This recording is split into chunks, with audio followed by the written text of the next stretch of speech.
ہندوؤں کے پاس کیا لینے جانے، ان کافروں کے پاس کیا لینے جاتے ہیں۔ یقین جانو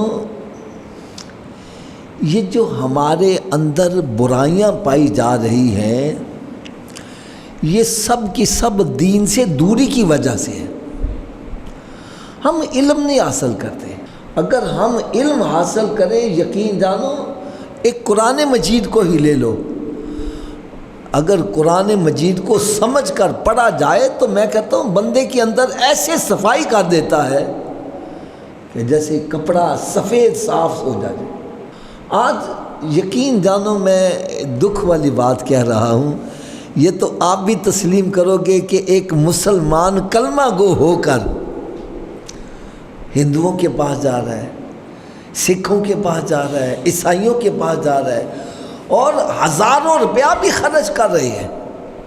اگر یہ قرآن مجید پڑھے، ان کو سمجھ چل جائے کہ اللہ کا دوست تو ہوتا ہی وہ ہے جو صاحب ایمان ہوگا، جس کے پاس ایمان ہی نہیں وہ اللہ کا دوست ہی نہیں ہوتا۔ پہلی شرط ہی ایمان ہے، اور دوسری شرط ہے وَكَانُوا يَتَّقُونَ، اس میں تقوی پرہیزگاری بھی پائی جاتی ہو۔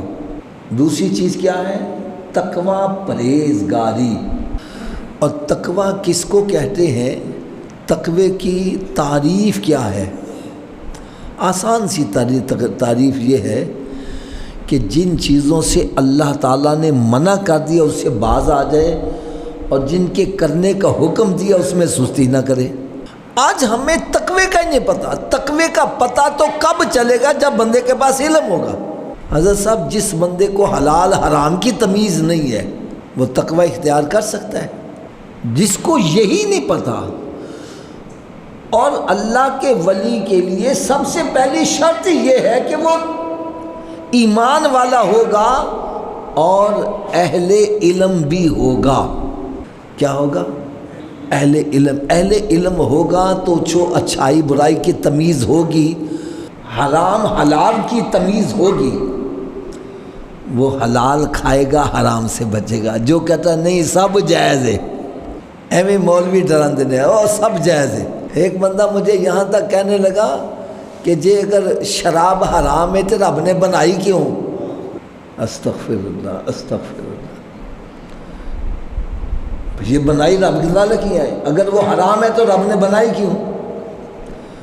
میں نے کہا بھائی اس لیے بنائی ہے کہ پتہ چل جائے فرما بردار بندہ کون ہے، نافرمان کون ہے۔ رب تعالیٰ نے حلال اور حرام بنایا ہی اس لیے ہے تاکہ پتہ چل جائے میرے حکم کے مطابق حرام کو کون چھوڑ رہا ہے، حلال کی کون جستجو کر رہا ہے، اور میرے نافرمانی کر کے حرام کون کھا رہا ہے اور حلال کی پرواہ نہیں کر رہا۔ میں نے کہا یہ فرما بردار اور نافرمان کی پہچان کے لیے بنائی۔ جو فرما بردار ہوگا اس کو اللہ تعالیٰ انعام عطا کرے گا، اور جو نافرمان ہے اس کے لیے سزائیں ہیں۔